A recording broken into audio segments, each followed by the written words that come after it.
संगानी जी, तबीयत आपकी खराब है, डॉक्टर आपको सलाह दे रहे हैं हॉस्पिटल जाने की, तो आपको जाना चाहिए ना। अभी नहीं जाऊंगा। मैं नहीं जाऊंगा। भाई देखिए, आपने कोई परमिशन से तो जगह नहीं ले रखी, इलीगल तो आप धरना दे रहे हो, परमिशन बिना धरना दे रहे हो। आमरण अनशन की अगर कोई परमिशन देता है तो मैं लेने के लिए तैयार हूँ। आमरण अनशन क्या सभी कर रहे हैं आप लोग? मैं कर रहा हूँ ना, मैंने अपने नाम से तो लेटर दिया है।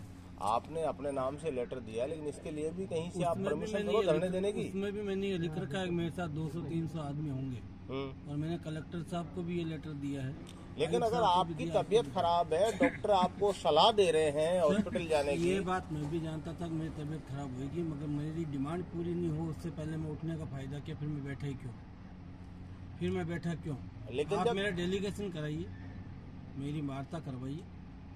मुझे किससे कोई शौक करवाइए? नहीं है, मेरे भी सर बड़े बड़े बच्चे हैं, मुझे शौक नहीं है यहाँ पे आमरण अनशन करके इस प्रकार से कुछ करके।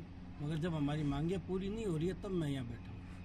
मुझे कोई शौक नहीं है अपनी काया को कष्ट देना या घर वालों को तकलीफ देना या मेरे इन साथियों को तकलीफ देना। कोई शौक से नहीं बैठता सर, आप भी अच्छी तरह जानते हैं। लेकिन जब देखो मेरी बात सुनो, आमरण अनशन करो, हमने नहीं करे भाई, आप आमरण अनशन करो, ठीक है, अपनी मांगे आप जो मांग रहे हो जो ठीक है, वो अब सरकार को भी डिपेंड करता है। लेकिन अगर आपकी तबीयत खराब हो रही है और आपको डॉक्टर सलाह दे रहे हैं हॉस्पिटल जाइए। सर मैं मानता हूँ आपकी बात को, मगर जब तक मेरी डिमांड पूरी नहीं होगी मैं नहीं उठूंगा यहाँ से। वार्ता के लिए मुझे वार्ता के लिए चाहिए, मुझे वार्ता डेलीगेशन करा दीजिए। मेरी वार्ता में सफलता हो जाती है मैं खुद ही उठ जाऊंगा। मुझे कोई खुद शौक नहीं है यहाँ बैठने का। हॉस्पिटल नहीं जाएंगे आप? नहीं सर। फिर अगर आपकी ज्यादा तबीयत खराब होती है उसकी जिम्मेदारी किसकी रहेगी? सर वो मेरी खुद की जिम्मेवारी है, सरकार की जिम्मेवारी है, जिसके विरुद्ध मैं बैठा हूँ।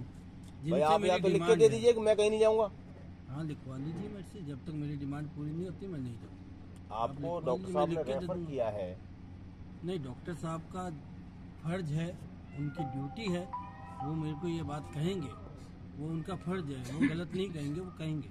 मगर मेरी भी एक डिमांड है कि मेरी मांग अगर पूरी हो जाएगी मैं स्वतः ही उठ जाऊंगा। मुझे भी कोई जरूरी नहीं है यहाँ बैठना। भाई ये सरकार का फैसला है तो सर सरकार के विरुद्ध ही है तो सर मैं सुनो आपसे मेरी भी नहीं बात, कह रहा हूँ, देखो सरकार के विरुद्ध ही। मेरी बात सुनो, आप कोई ऐसे व्यक्ति तो हो नहीं जो आपको कहीं समझाया नहीं जा सकता।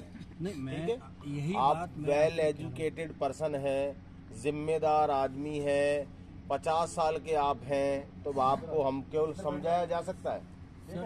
सर इस बात को आप भाई आपको समझाया जा सकता है। सर इस बात को आप भी जानते हैं। मैंने आपसे क्या कहा? आपको केवल समझाया जा सकता है। अब आप क्यों नहीं समझ पा रहे हो ये आपकी मर्जी है। मैंने कहा ना सर कि मैं हमारा काम तो ये है। तुम्हारे हालचाल पुलिस होती है, कोई नहीं पूछता। सही है सर, आप मेरी सिर्फ एक बात देखो, ऐसी बात नहीं है, मेरी बात सुनो, ये मेरा पहले सुनो मेरी बात। हम भी तो तुम्हारी तरह ही मुलाजमान है, हमारी भी एक अलग एजेंसी, आपकी अलग अलग एजेंसी, सब अपने अपनी मांग, आप अपनी मांग कर रहे हो। जायज नाजायज क्या है वो आप जानो या सरकार जाने, ठीक है। हमारा दायित्व बनता है, डॉक्टर साहब ने हमें कहा कि भाई उसकी तबीयत खराब होने पे हम आए हैं और उसको हमने जयपुर के लिए रेफर के लिए सजेशन किया है। अब आप जयपुर या उन डॉक्टर साहब के रेफर करने के बाद आप क्यों नहीं जा रहे हो, ये आपकी मर्जी। वो इसीलिए नहीं जा रहा हूँ सर, या तो मेरी